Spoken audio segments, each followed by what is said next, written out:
New Year's resolutions. Every year we make new resolutions. Every year we break them. Every year we fail.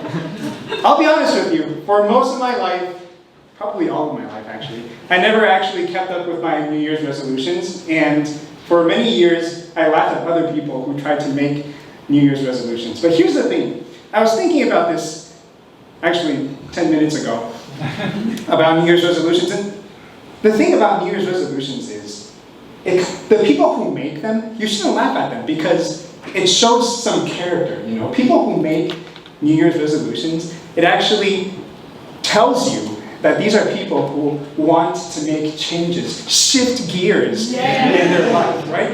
And, you know, there are plenty of people who are like, no, I don't really need to change my life, so screw New Year's resolutions. But there are people, at the very least, even if they don't keep it up with their resolutions, they make them every year because they want to improve on the New Year's resolutions. Now, I'll give you an example. So for probably 10 or 15 years of my life, my New Year's resolution was to lose weight. I never really succeeded. But here's the thing. If you had to guess who's going to lose weight, would it be me or somebody who doesn't even make the effort to even write down their New Year's resolution to lose weight? Another example would be, you know, every week we have people who come here. They never sign up to be a member. They never really give speeches on stage. But if you had to guess who is more likely to give a speech, would it be the person who comes consistently every week but doesn't sign up, or a person who doesn't even bother to join, right? It's kind of like that. So New Year's resolutions, I think, is kind of like attending a Toastmasters meeting. The people who come consistently, you have a higher likelihood of actually giving a speech one day. The people who make New Year's resolutions every year have a higher likelihood of actually achieving their goals one year. So don't laugh at the people who make New Year's resolutions. Back to the table topics. So, next question is, how can New Year's resolutions help you shift your life in the coming year? So for this question, we give it to Lester. Shifting a gear. You're driving a car, your engine goes up in RPM, your speed goes up, and then you let off the gas for a second to get into another gear to help take you to the next step.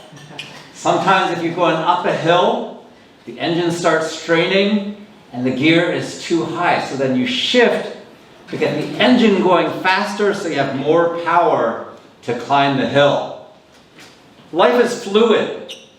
The challenges that you have today change tomorrow.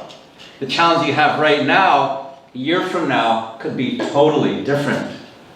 And sometimes changes come very gradually. I've found something I'm very frustrated of myself is how disorganized and now how messy my work environment is.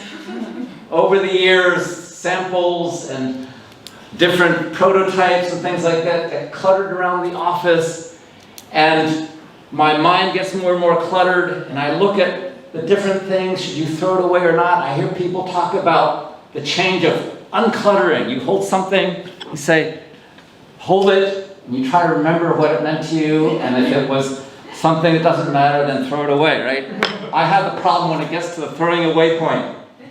So for me, one of the gears that I want to shift is to get my mess cleaned up. I want to change into gear, power through that, get it through the year, and I hope and I promise myself in 2021, when I look around my desk, it's going to be a lot nicer and a lot more organized. With things starting to go online, that gets very important, right? When that camera is on and people can see where you are, you don't want it to be a big mess. Except there's a secret. You know, on Zoom and Skype, you can put in a fake background, make people think that you're in an awesome, wonderful, clean and organized place, but I want that to be a real situation, not just a fake background. Back to you, Table Topic Master.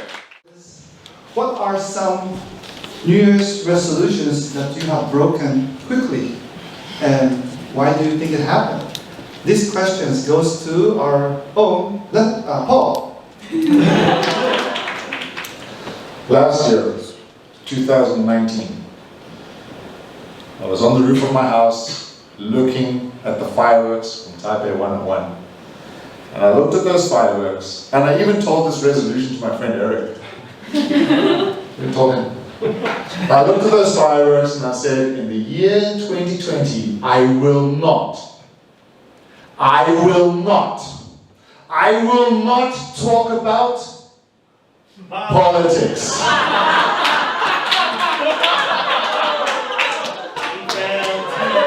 Oops. I did pretty well. Like from January, I did pretty well. But then COVID-19 happened. And I was trying. But sorry, China, you stole our smiles. And then we had the tragedies in the United States and what I perceive as a little bit of stupidity. So of course, I started talking about politics with my friends like Eric and Lester and Doug. Now some of my friends tell me I'm an idiot, some of them tell me I'm a conspiracy theorist, some of them tell me I'm just weird. They look at us and they say, what kind of news sites are you watching? I must say, it was a noble attempt to not talk about politics. But I think I've learned one thing about this, is that New Year's resolutions mean nothing. I think deathbed resolutions mean more, it seems. They're really empowered Jimmy. But I've learned one thing. This year has come upon all of us like an express train that hit us. For my family especially. And next year, I refuse to make New Year's resolutions. So expect more politics. Instead, I'm going to take each day, half a day at a time, breath by breath, step by step, so I can control my life, my moments, and as Emily was talking about, become more mindful of my life and why I am here. Table Toastmaster. Your future for next year. What would you shift? This question goes to our lovely Tina. I want to change the habit of trying something I hate.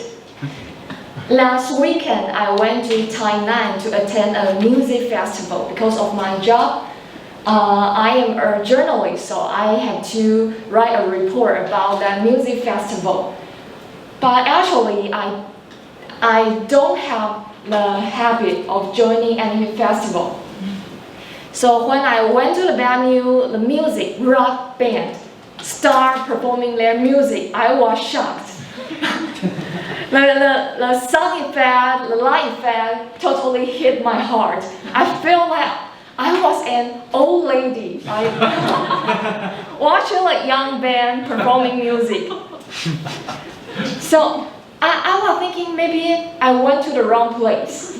But after the festival, I started listening to their music and attracted to their music. And then I started looking for more different style of music.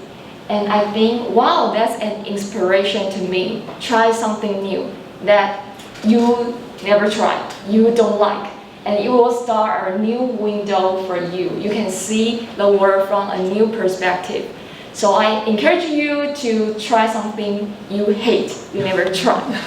Yeah, Toastmaster of table topic.